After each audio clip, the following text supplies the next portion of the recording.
যোগদান, যাকে কেন্দ্র করে এই মুহূর্তে চূড়ান্ত বিশৃঙ্খলা, সেই ছবি আপনাদের সামনে রাখছি।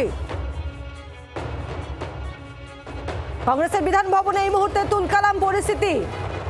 তৃণমূলের প্রাক্তন কাউন্সিলরের যোগদান এবং তাকে কেন্দ্র করেই এই বিশৃঙ্খলা সৃষ্টি। রক্তিমা দাস আমাদের সঙ্গে রয়েছেন সরাসরি, আমাদের প্রতিনিধি। রক্তিমা, এখন এই মুহূর্তের কি পরিস্থিতি?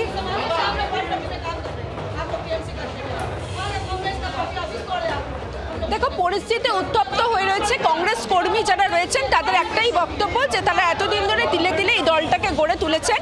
এখন কংগ্রেসের সুসময়, যে সময়টা বলা যায়, বা তৃণমূল কংগ্রেসের দুঃসময়, এই সময় কেন এমন লোকজনদের নেওয়া হবে যাদের বিরুদ্ধে একাধিক অভিযোগ রয়েছে। এবং আজকে দেখো, রিয়ানা খাতুন তৃণমূল কংগ্রেসের প্রাক্তন কাউন্সিলর, তার আজকে এই কংগ্রেসে সরাসরি অফিসিয়ালি যোগদান করার কথা ছিল, কিন্তু তার আগে দেখা গেল একেবারে বিশৃঙ্খল পরিস্থিতি হয়ে রয়েছে।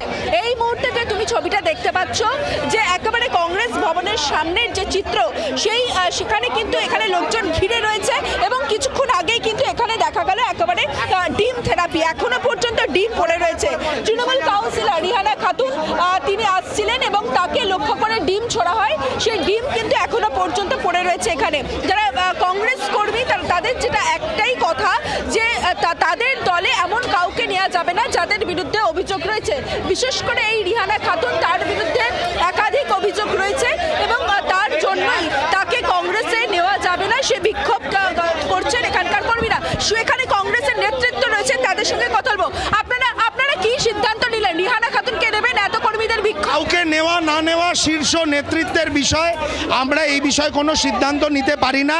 আমাদের একটাই কাজ, কংগ্রেস কর্মী হিসাবে পরিবেশকে সুন্দর, স্বাস্থ্যকর এবং শান্ত রাখা।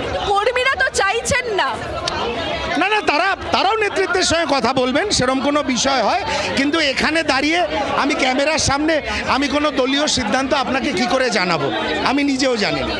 সুতরাং বুঝতে পারছো, কংগ্রেস নেতৃত্ব যারা রয়েছেন তারাও কিন্তু অবিচল রয়েছে এই পরিস্থিতিতে। কারণ কিছুক্ষণ আগেই যে অবস্থা আমরা দেখলাম, এখানে যারা রয়েছেন তাদের সঙ্গে একটুখানি কথা বলবো। दीदी, क्या बात हुआ है? रिहाना खातून को लेकर क्या दिक्कत है आप लोग? हम लोग पीसीजी इसलिए आए हैं,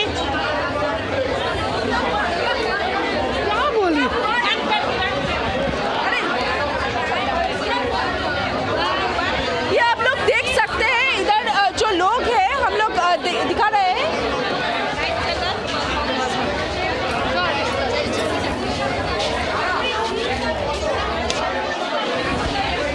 এই মুহূর্তে যে ছবিটা দেখতে পাচ্ছ, কংগ্রেস ভবনের সামনে এখনো পর্যন্ত কিন্তু এখানে কর্মী সমর্থকরা তারা কিন্তু রয়েছেন এবং তারা কিন্তু যে বিক্ষোভ দেখাচ্ছেন এখনো পর্যন্ত।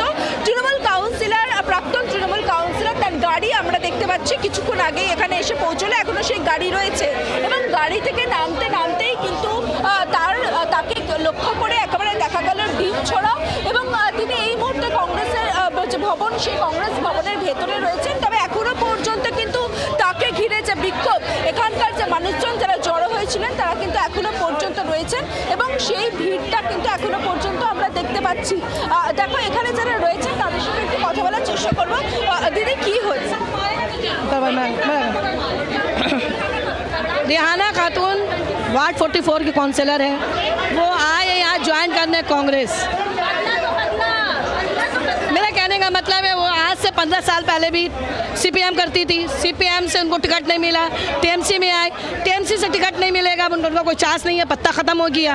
अब क्या है, अब कांग्रेस में जब आए हैं हम लोग, वहाँ के वार्ड 44 के सब पूरा टीम है, तो हम लोग को तो इन्फॉर्म करना चाहिए कि हम ज्वाइन कर रहे हैं। कुछ खबर नहीं हम लोग को, ये कैसा बात है? हम लोग इतने साल से पार्टी करते हुए आए, हम लोग क्या घात छिल रहे हैं? इधर से उधर से सब आके यहाँ पार्टी ज्वाइन करेगा सिर्फ टिकट के लिए। रिहाना खातून सिर्फ टिकट के लिए आई है, बस। सब ज्वाइन करें, रिहाना खातून को ज्वाइन हम लोग एक्सेप्ट नहीं करेंगे। বেশ, শাবিনা বোঝা যাচ্ছে। নজর রাখো। আপাতত তোমাকে ধন্যবাদ রক্তিমা। বাংলার আওয়াজ, বাঙালির আবেগ, জি 24 ঘন্টা।